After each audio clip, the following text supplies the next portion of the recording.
général pour ce qui a été fait durant cette année qui a été quand même assez difficile pour le pays, durant laquelle quand même beaucoup de gens étaient dans l'expectative. Ceci dit, le ministère a continué à fonctionner, à faire exactement la tâche pour laquelle il est destiné. Mais maintenant, c'est une nouvelle ère qui s'ouvre. Nous avons des institutions dorénavant pérennes. Donc un gouvernement nouveau a été pratiquement installé aujourd'hui, et ce gouvernement nouveau est en droit de demander au cadre du ministère de participer à l'élaboration d'une politique industrielle, à la gestion des affaires courantes. Nous n'allons pas gérer l'existant, nous allons bien sûr continuer à gérer ensemble l'existant, mais nous allons installer une nouvelle vision de l'industrie algérienne à partir de l'existant bien sûr, mais avec la vocation à relancer le secteur industriel du pays. J'ai toujours été critique, non pas sur l'œuvre des cadres ou des ministres qui se sont succédés sur ce ministère ou d'autres dans le secteur économique, j'ai été critique sur la vision. Aujourd'hui, l'art est difficile, la critique est aisée. Maintenant, là, je suis au pied du mur.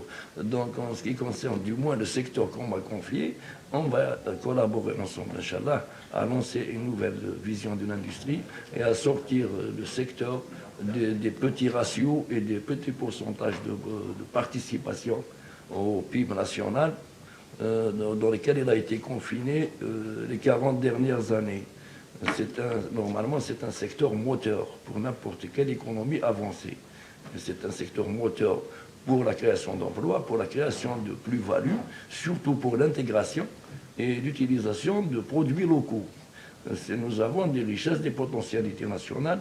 Il s'agit maintenant d'élaborer une politique, de la mettre en place pour permettre à ces potentialités nationales, que ce soit aux ressources naturelles ou aux ressources humaines, de s'intégrer définitivement dans une chaîne industrielle, avec des filières qui existent, d'accord, mais qui devront, au fur et à mesure, se passer d'avoir recours à l'importation d'intrants.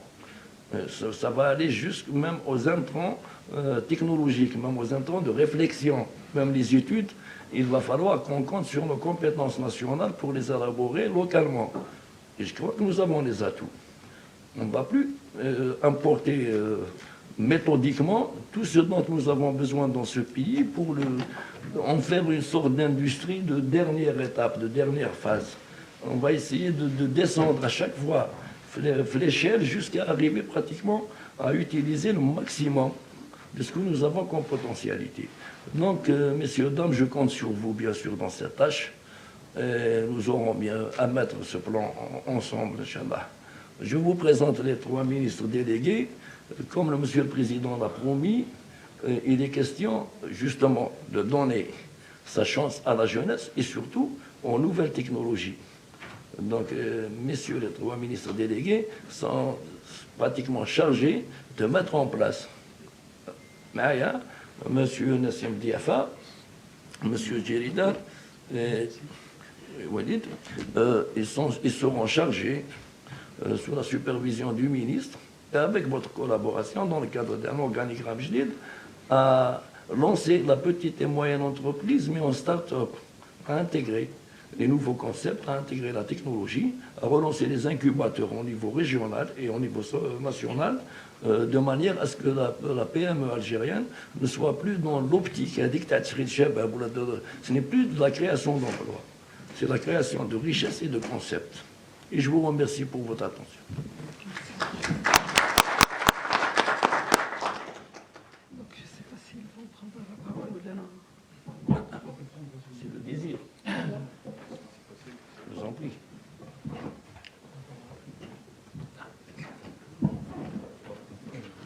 Je crois que j'ai la voix qui porte. Salam alaikum. Je suis M. Jalal Yassine, donc je suis ministre de la micro-entreprise donc de la micro-entreprise, de la start-up et de la connaissance du savoir.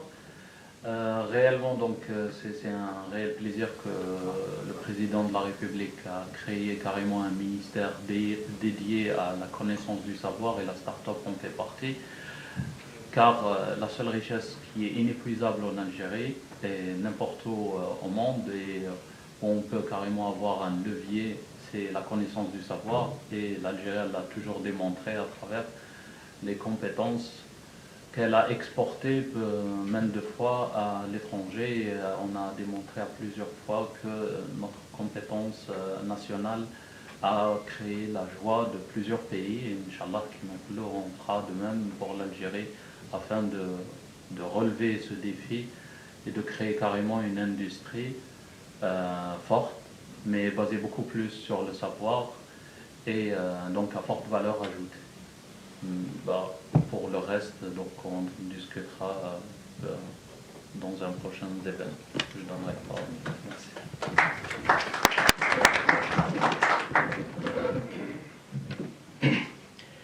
Mesdames et messieurs, bonjour.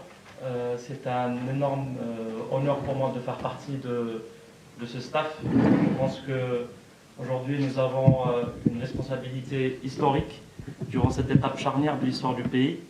Nous avons aussi une responsabilité que je qualifierais de civilisationnelle dans un monde qui évolue de manière extrêmement rapide, et dans un monde où l'économie mondiale est bouleversée par des startups qui remettent tous les compteurs à zéro. Donc je pense que, Monsieur le Président, on nous ayant confié cette responsabilité qui est de promouvoir l'entrepreneuriat des jeunes, des startups, et en ayant fait confiance dans les jeunes compétences algériennes, je pense que la responsabilité, déjà, elle est quand même conséquente, et qu'il y a beaucoup de travail à faire. Mais vous savez, dans le monde des startups, on a un exemple qu'on cite souvent, c'est l'exemple du bambou chinois. Alors en fait, il reste dans un état somnolent durant des années, et il suffit après de quelques semaines, quand il sort de la surface de la Terre, pour atteindre des dizaines de mètres en quelques jours. Donc je pense, et c'est mon infime conviction, que l'Algérie pourrait devenir le bambou chinois du monde, et nous ferons tout, Inch'Allah, pour faire avancer l'Algérie et pour développer les startups en Algérie. Merci.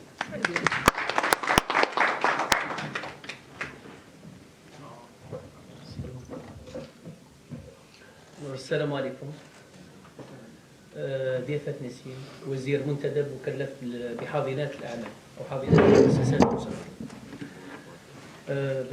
يعني شرف كبير لي أنه نكونوا بينكم، وشرف لنا كبير ثاني حتى باش نعملوا مع خوتنا إن شاء الله، وشرف حتى مع السيدة الوزيرة اللي نشكرها على حسن الاستقبال، والسادة الوزراء. ما يمكن قوله يعني بعد الحمد لله الخبرة اللي كسبناها في الميدان، هو أنه اليوم المؤسسة المصغرة والله لا ستارت اب يعني شيئان مختلفين. السؤال اللي تطرح عليه هذه اليومين بكثير من طرف المواطنين ومن طرف الشباب، ما هي حاضنات المؤسسات؟ سي كوا لي زانكوباتور دونتربريز؟ حنا نقولوا من هذا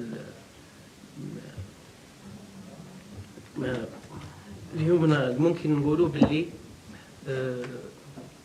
حاضنات المؤسسات ان شاء الله راح تكون نواة، راح تصير نوايا ان شاء الله، راح تكون نواة من اجل مؤسسات مصغره ولا دي ستارت اب باسكو اللي راح تكون يعني عندها دور كبير في المستقبل. اليوم ان شاء الله نوتر ميسيون ان شاء الله اللي راح تكون سي اعطاء فرصه ثانيه للمؤسسات كي اكزيست، المؤسسات اللي رانا نشوفوا فيها، خاصه المؤسسات المستفاده من القروض اونساج وكناك اللي عندها مشاكل، ورانا مطلعين على كل مشاكلها، مع الساده الوزراء، وان شاء الله راح تكون حلول في القريب العاجل ان شاء الله، والشكر موصول لكم جميعا.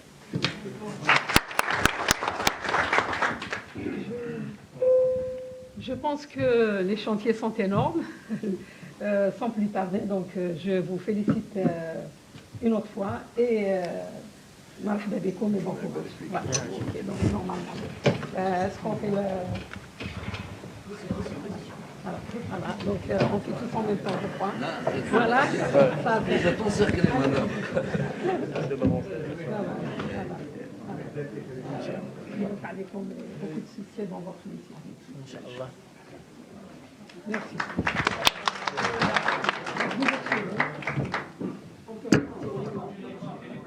Hein?